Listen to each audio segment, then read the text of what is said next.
The distant hum of wind turbines marked the human colony as both primitive and resourceful.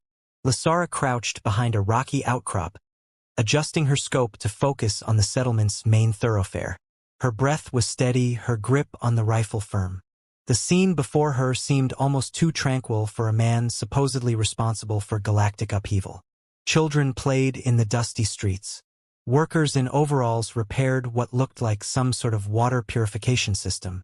Farmers walked the fields, their broad hats shielding them from the glare of the twin suns.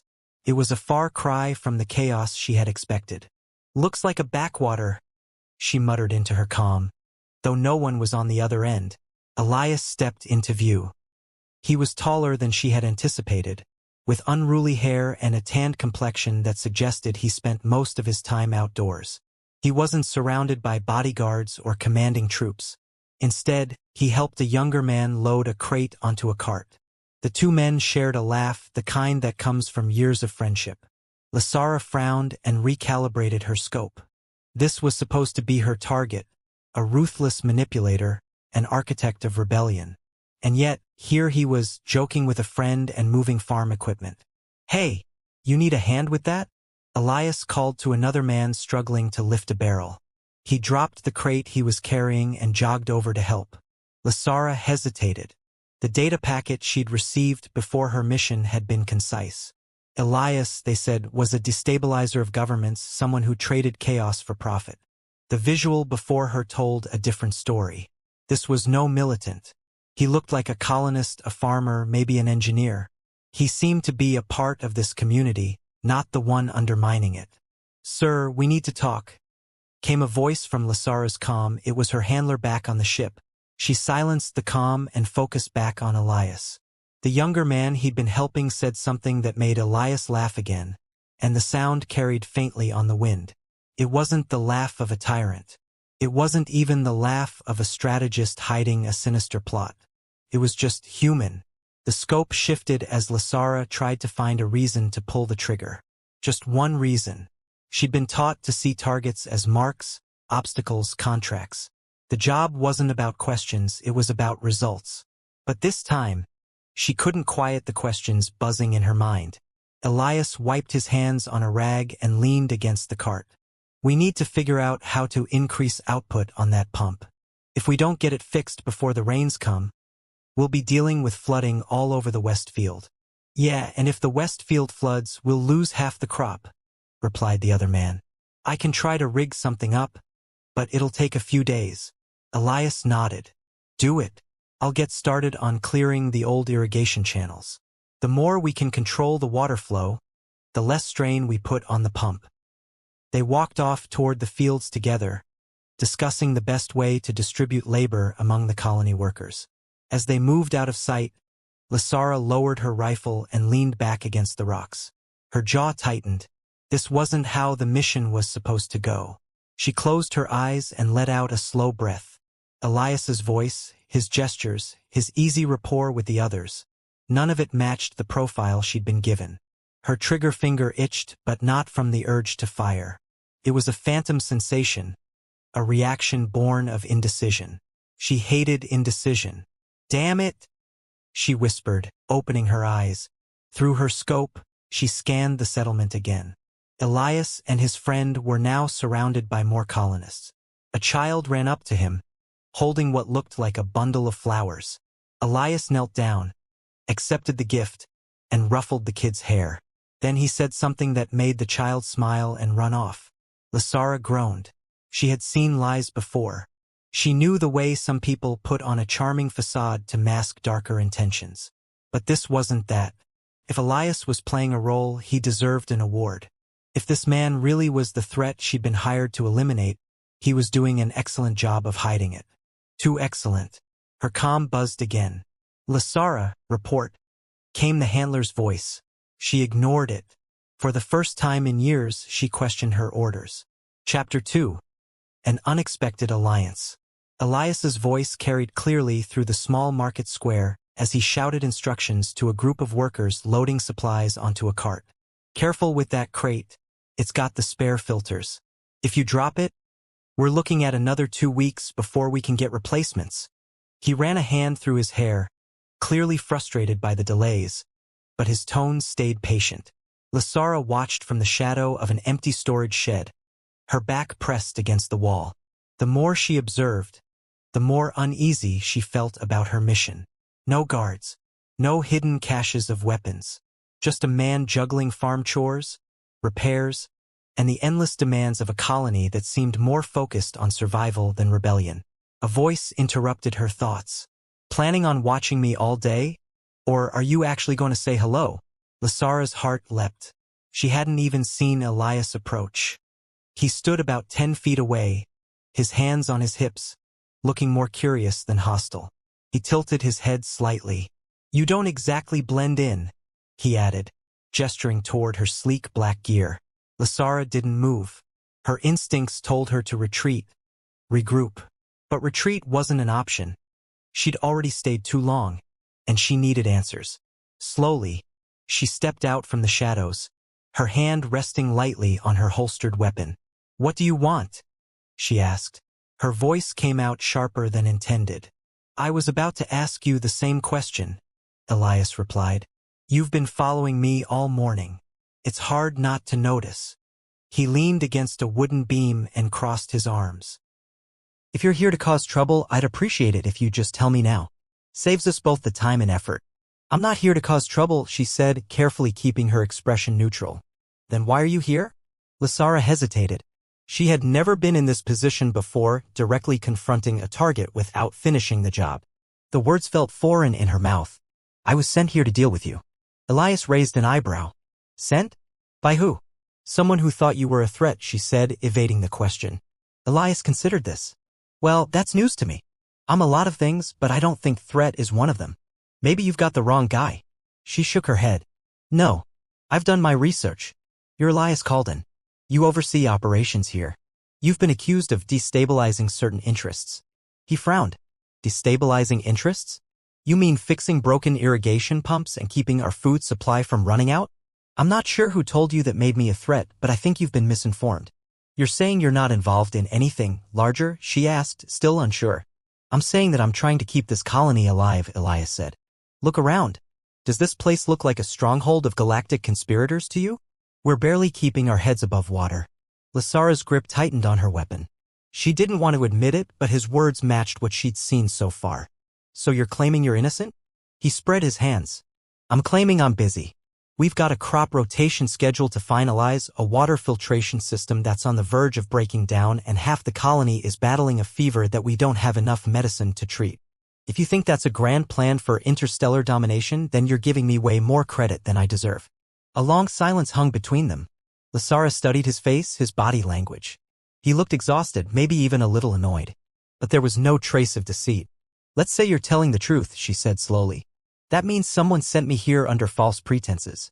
I need to know why. Elias shrugged. Sounds like you've got as many questions as I do. If you're willing to put the gun down and stop hiding in shadows, we might be able to figure it out together. Lasara raised an eyebrow. You're offering to help me? I'm offering to get to the bottom of this, Elias said. Because I don't appreciate people sending armed strangers to my colony with a target on my back. If someone's pulling strings behind the scenes, I'd like to know who it is and why they're messing with my life. She hesitated, weighing her options. Accepting his help would mean going against her original mission. But then again, her mission no longer made sense. Fine, Lasara said, lowering her hand from the holster. But I'm not making any promises. Elias smiled faintly. Neither am I. But it's a start. The two stood there for a moment, each uncertain what to make of the other. For Lasara, it was the first time she'd ever considered teaming up with someone she was sent to eliminate. For Elias, it was the first time he'd faced a threat that might not be a threat after all. Let's go, Elias said. If you're serious about finding answers, you're going to need to see what we're up against around here. Lasara followed him toward the heart of the colony, her mind racing with possibilities. She had come here to end him, but now it seemed they were both in over their heads. Chapter 3. A World Beyond the Scope. The early light spread thin and pale across the fields as Elias and Lasara trudged through the rows of withering crops. The colony's main irrigation channel ran parallel to them, little more than a dry trench now. They moved carefully, Elias pointing out spots where the soil had cracked, where roots lay exposed, where what had once been thriving fields now seemed on the verge of collapse. "I'll be honest," Elias said, crouching to check a brittle stalk. "I don't see how anyone would think this is worth sabotaging. We're barely holding on as it is." "Yet someone clearly does," Lasara replied. She kept her gaze scanning the horizon, her hand never far from the hilt of her blade. "Or they wouldn't have sent me." Elias straightened, wiping the dust from his hands onto his pants. "And who's they exactly? Any clue yet?" She hesitated before answering. "No. All I know is that someone paid a lot to have you eliminated, and they gave me the impression you were running some sort of uprising here. But if you were, it wouldn't look like this." "Damn right it wouldn't," Elias muttered, then gestured toward the southern edge of the field. "Come on. I'll show you what we're trying to fix. Maybe it'll give you a better idea of what's actually going on." They walked in silence for a while. The air grew warmer, the suns climbing higher, their heat beating down on the dusty landscape. When they reached the broken pump station, Elias knelt again, motioning for Lasara to follow. "See this?" he said, pointing to a cluster of pipes that had been patched so many times they were more patched than pipe. "We rigged this together 2 years ago. The parts we need are hard to get, and the replacement costs are through the roof. This thing's held together by tape, hope, and a few prayers, and it won't last much longer. Without it, we've got no water for the crops." Lasara studied the mess of metal and duct tape, trying to imagine how it could connect to any larger plan. Didn't. It looked like exactly what Elias claimed. A barely functioning system run by people desperate to keep it going. "Someone must have fed you false information," Elias said, standing up and brushing the dust off his hands. "Because I don't see anything here that's worth killing over. Unless someone really doesn't like seeing us survive." "You might be right," Lasara admitted. "But that doesn't explain why they'd go to these lengths. Why send me at all?" Elias shrugged. "Maybe they thought you wouldn't dig too deep. Maybe they were banking on you just pulling the trigger and moving on." She didn't reply, her mind racing through possibilities. Elias gave her a thoughtful look, then nodded toward a nearby shed. "Let's get out of this sun," he said. "We've got a lot to figure out." Inside the shed, it was cooler and shaded, though still cramped. Elias leaned against the workbench, gesturing at the shelves of spare parts and tools. "This is what we're dealing with. Every week it's another jury-rigged fix. We can't get reliable shipments of anything, and what little we do have is falling apart. That's the reality here." Lasara remained standing, arms crossed. "Then what's stopping you from leaving? Why stay and fight a losing battle?" Elias's jaw tightened. "Because this isn't just about me. There are dozens of families here. People who've put everything into making this place livable. If I walk away, it all falls apart." "So you're not leading some secret movement?" she asked again, her tone skeptical. "Hell no," he said firmly. "I'm just trying to make sure we all see another harvest." Lasara studied him for a long moment. Everything he said matched what she had seen. No weapon stockpiles, no encrypted comm channels, no shadowy contacts. Just a man doing his best in a difficult situation. She sighed and uncrossed her arms. "All right," she said. "You may not be who I was told you were, but someone still wanted you dead. That means there's more to this story, and we're going to figure out what it is." Elias's expression softened slightly, and he gave her a nod. "Glad to have you on board. Now let's see if we can fix this pump before the heat gets worse. You any good with tools?" Lasara quirked an eyebrow. "Better than you might think." "Great," Elias said with a grin. "Grab that wrench over there. Let's see what we can do." Chapter 4: Betrayals and Bonds. The sound of metal scraping on metal filled the dimly lit workshop as Elias tightened another bolt. "All right, that should do it." "Hand me the wrench," he said, holding out a hand without looking up. Lasara passed him the tool. "You're sure this will hold? I'd rather not have to redo all of this tomorrow."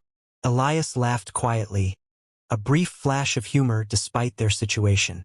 "I'm sure it'll hold for now, long enough to buy us time to figure out what's really going on."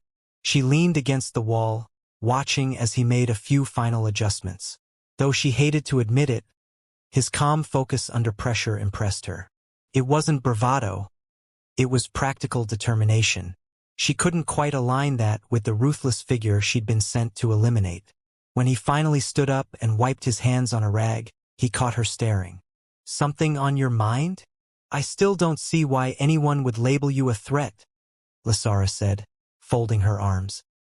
"You're just a mechanic with a stubborn streak." Elias smirked. "You say that like it's a bad thing.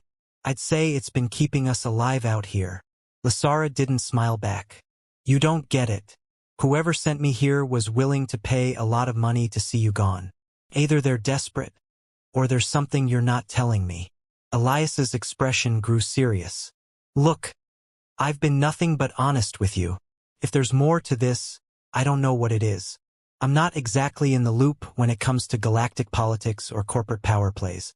I'm just trying to keep my people fed and safe." She narrowed her eyes. "Your people, not your family."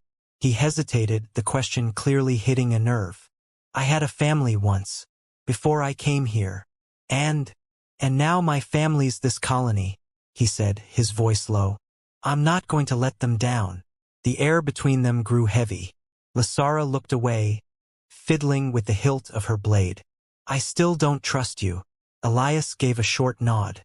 "Fair enough. I don't fully trust you either. But if we're going to get through this, we'll have to start somewhere." Before either could say more, the sound of heavy footsteps outside the workshop made them freeze. Lasara's hand shot to her weapon. Elias motioned for her to stay quiet. The door creaked open slowly, and a figure stepped inside. A colonist, covered in dust and sweat, but his face was tense. "Elias," the man said, glancing warily at Lasara. "We've got a problem." "What kind of problem, Harvin?" Elias asked, moving closer. "Someone's been snooping around the northern perimeter," Harvin replied. "Didn't look like one of ours. Couldn't get a clear look, but they were armed." Lasara straightened. "Armed with what?" Harvin shook his head. "Couldn't tell. But they weren't carrying tools or farm equipment. That's for sure." Elias glanced at Lasara. "You think someone followed you here?" "It's possible," she admitted, her mind racing. "But I don't know who. I cut my comm link before coming to you. If anyone followed, they'd have to be working independently." Harvin shifted uneasily. "Do you think it's the same people who, sent her after you?" "Maybe," Elias said. He turned back to Lasara. "You think they're here to finish the job you started?" "Not likely," she said. "They'd have sent more than one person if that were the case. This sounds like someone scouting the area, not staging an attack." Elias ran a hand through his hair. "Harvin, double the watch around the northern perimeter. If you see anything, don't engage. Just report it." "Got it." Harvin nodded. "Understood. I'll let the others know." He left quickly, shutting the door behind him. Lasara exhaled, her fingers relaxing on the hilt of her blade. "If they're scouting, that means they're gathering intel. We need to move fast if we're going to figure out who's pulling the strings." Elias met her gaze. "Then I guess we'd better start digging." Without another word, they left the workshop together, heading toward the main settlement's comm hub. The colonists watched them with wary eyes as they passed, clearly unsure of what to make of Lasara's presence. She couldn't blame them. She didn't even know whose side she was on anymore. When they reached the hub, Elias brought up the colony's limited records. "There's not much here," he said, scrolling through old shipping manifests and supply logs. "But if there's a pattern, we'll find it." Lasara stood behind him, her eyes scanning the data as he worked. It felt strange, standing so close to someone she'd nearly killed. Yet now, as they pored over the information together, she couldn't help but feel like they were on the same side, if only for the moment. As the hours wore on and they shared theories, pointed out inconsistencies, and debated their next move, Lasara began to wonder if perhaps they were more alike than she cared to admit. Chapter 5: The Thin Line Between Enemies. Elias paced back and forth in the control room, the low hum of the console lights casting faint blue shadows across his face. The records they'd managed to pull up didn't paint a clear picture, but they hinted at something larger, a subtle manipulation of shipping routes, strange delays in medical supply deliveries, and odd discrepancies in funding requests. Lysara leaned against the console, arms crossed, her piercing eyes fixed on the screen. It's not enough, she said.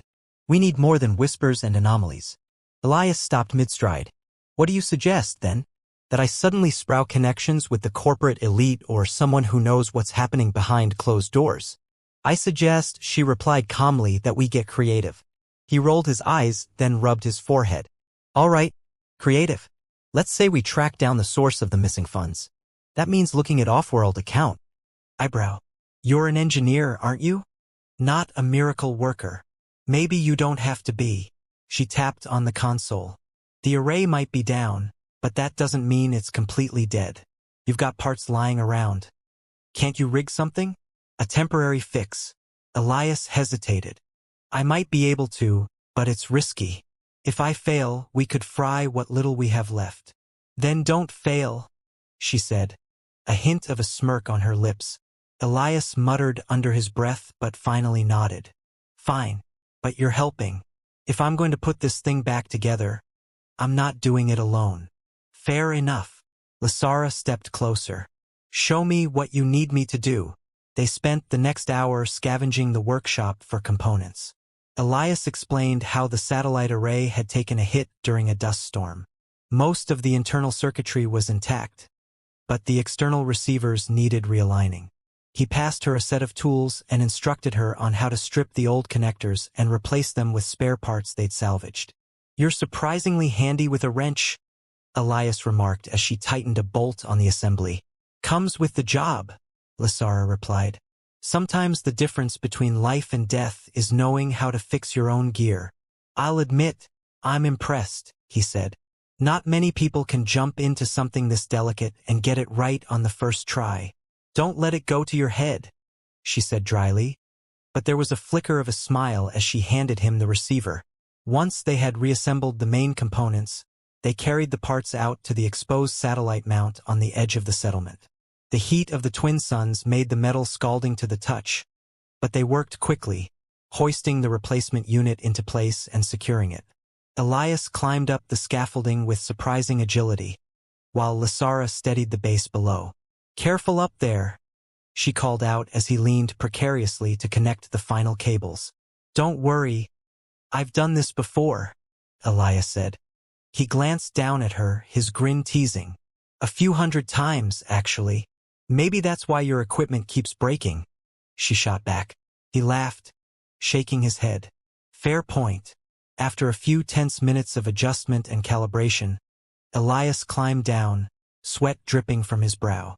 All right, he said, catching his breath. Moment of truth. Lysara nodded. They returned to the control room, and Elias powered up the console. The screen flickered once, then stabilized. A faint signal appeared on the display, a weak connection, but a connection nonetheless.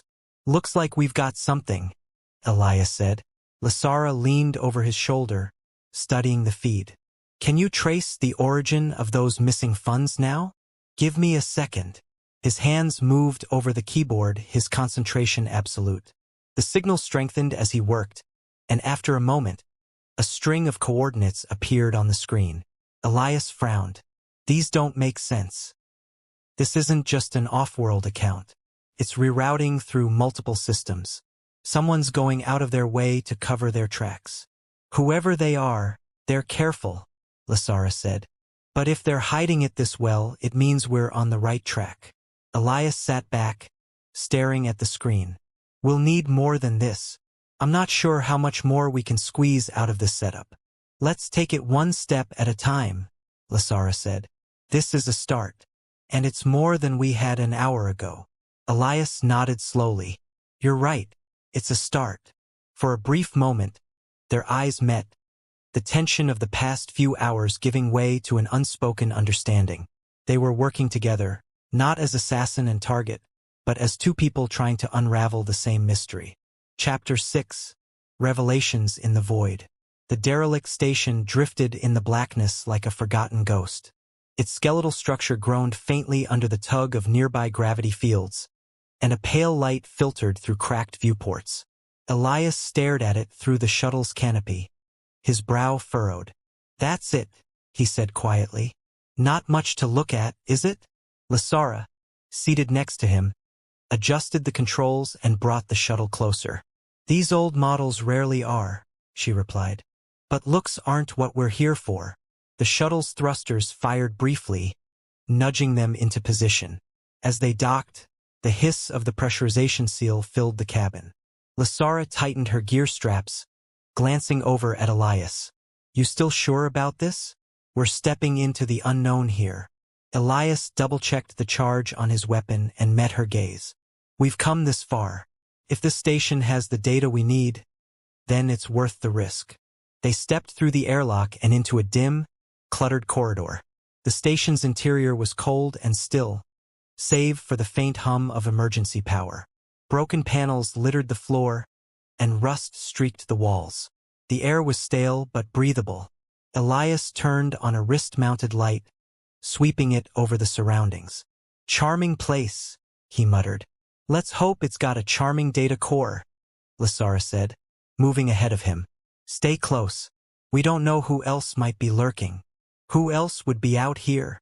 Elias asked, stepping over a collapsed conduit. "This place is a husk. Sometimes husks hold secrets, and secrets attract all kinds."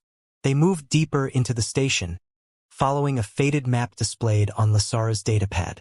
The corridors twisted, leading them through empty cargo bays and abandoned crew quarters. Elias ran a hand over the surface of a rusted console, brushing off decades of dust. "This thing's ancient," he said. "Doesn't mean it's useless," Lasara replied. "Old stations like this sometimes held archives that never made it into the main corporate networks. If someone wanted to hide sensitive information, this would be the place." Elias adjusted his grip on his rifle. "And you're certain this station is tied to the people who targeted me?" "I'm not certain of anything," she admitted, "but it's the best lead we have. The coordinates we traced all point here." As they reached the central data core, Lasara knelt by the terminal and began interfacing with the system. Elias stood guard, his light casting long shadows down the corridor behind them. "Anything?" he asked after a few minutes. "Give me a second," Lasara said, her fingers dancing over the keyboard. "It's encrypted, but not by modern standards. I just need—" A soft clang echoed down the corridor. Elias's head snapped up, his weapon at the ready. "What was that?" Lasara paused, listening. The sound came again, closer this time. "Movement," she whispered. "Get ready." Elias shifted into position beside the terminal, his finger hovering over the trigger. The corridor ahead was dark and quiet, but his instincts told him they weren't alone. The clang turned into a faint scrape as if something metallic was being dragged along the floor. "Stay focused," Lasara muttered, returning to the terminal. "I'm almost through." Elias tightened his grip. "I've got your back." A figure emerged from the shadows, a tall, humanoid shape draped in tattered fabric, its features obscured by a mask. The intruder didn't rush forward, didn't fire a weapon. It simply stood there, watching. "Who's there?" Elias called out. "Identify yourself." The figure tilted its head slightly but remained silent. "Lasara," Elias said, his voice low, "what's the plan?" "Hold your ground," she replied. "I need a few more seconds." The figure finally spoke, its voice distorted by the mask. "You shouldn't have come here." Elias took a step forward, his rifle trained on the stranger. "Why? What are you hiding?" "Leave now," the figure said. "This place is not for you." Lasara swore under her breath. "I've got it. The data's downloading, but it's slow." "Faster would be good," Elias muttered, not taking his eyes off the figure.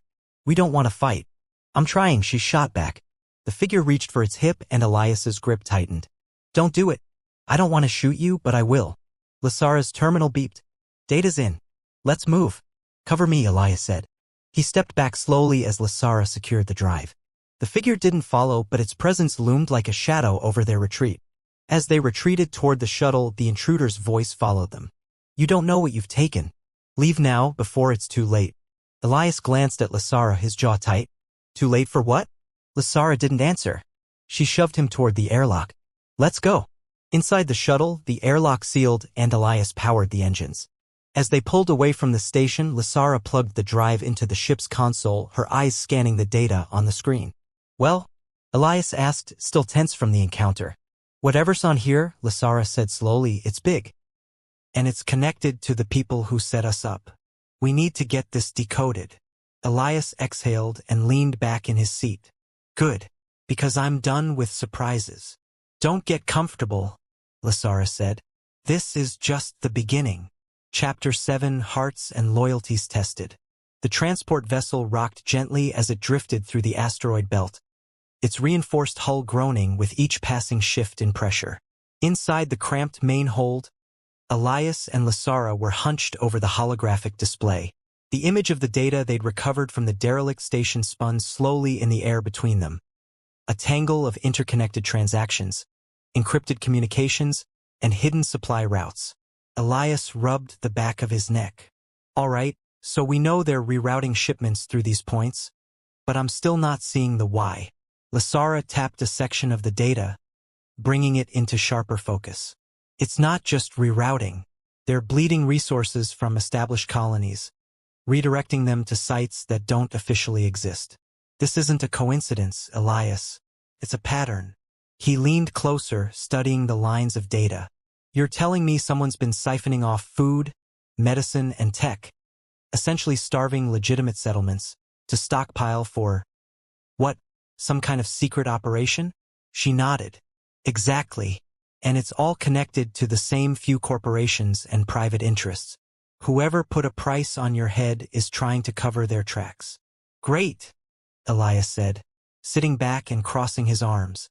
So not only are we stuck in the middle of a conspiracy, but we're also up against powerful players who won't think twice about sending more people after us. Which is why we need to move quickly, Lasara said, her tone firm. If we expose their network, we might have a chance to turn the tables. Elias stared at the glowing lines of data, a mixture of frustration and determination flickering across his face. You know, when you first showed up, I never would have guessed we'd end up doing this. She smirked faintly. Trust me, I didn't see it coming either. But here we are. A brief silence settled over the room as the hum of the engines filled the space. Elias glanced at Lasara, studying her as she worked the console. Lasara, I have to ask. Why did you decide not to kill me? I mean, you had the chance. I wasn't exactly armed and dangerous when you found me. She hesitated, her hand pausing over the controls. Honestly, I don't know. At first, I told myself it was because the situation didn't add up, because I needed more answers. But now, maybe it's more than that. Elias raised an eyebrow. More than that. She turned to him, her gaze steady. You're not what I expected, Elias.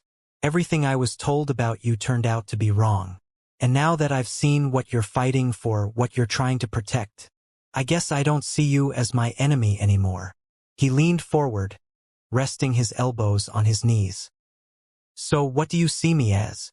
Her lips quirked in a half-smile, still figuring that out.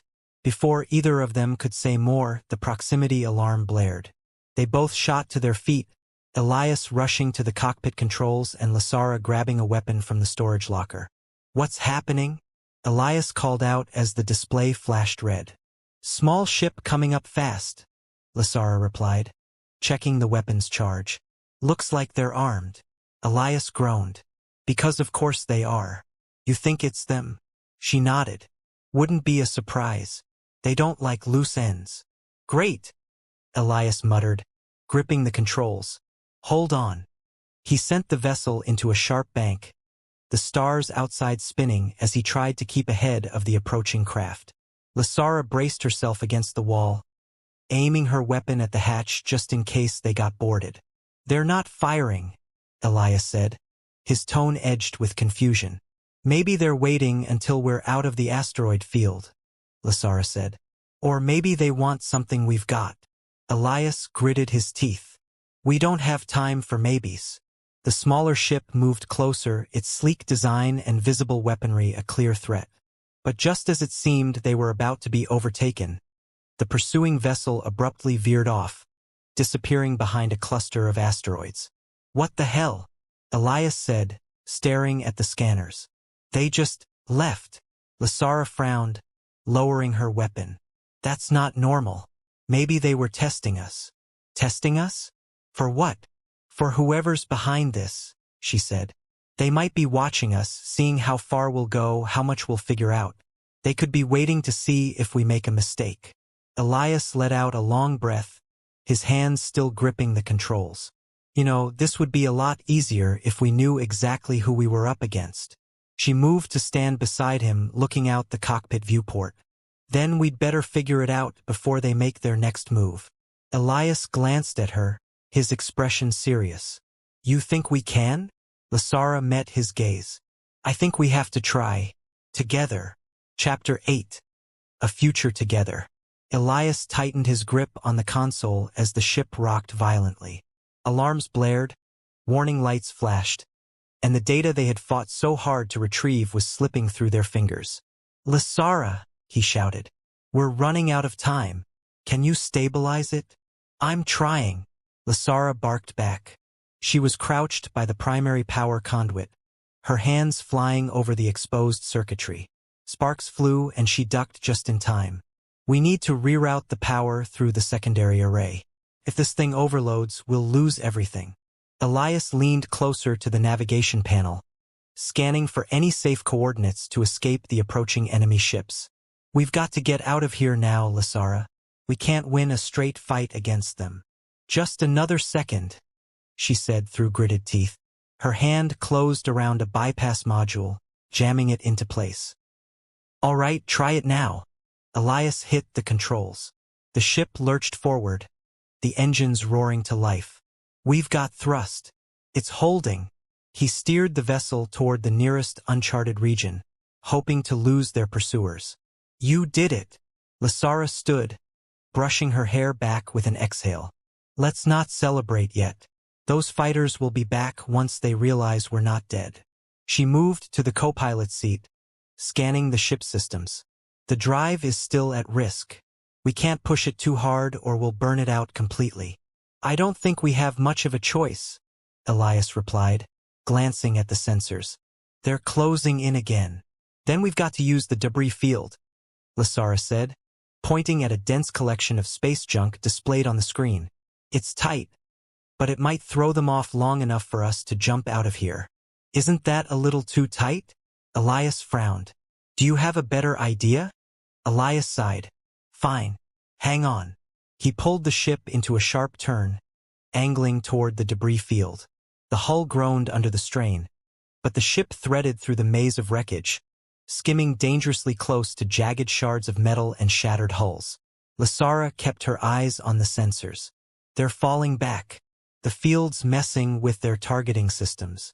Elias managed a brief grin. So I guess that means you were right. Don't sound so surprised, she said, smirking.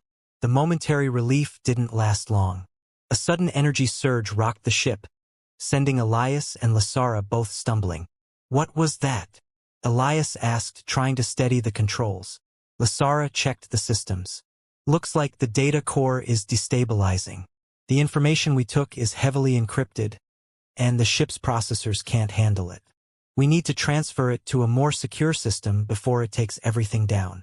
And where are we supposed to find a secure system in the middle of nowhere? Elias said, his voice edged with frustration. Lasara thought quickly. There's a neutral station nearby. No official affiliations. If we can dock there and use one of their secure storage units, we might be able to offload the data safely. Elias glanced at the sensors again. The debris field had thinned, and the enemy ships were no longer visible. All right, plot the course.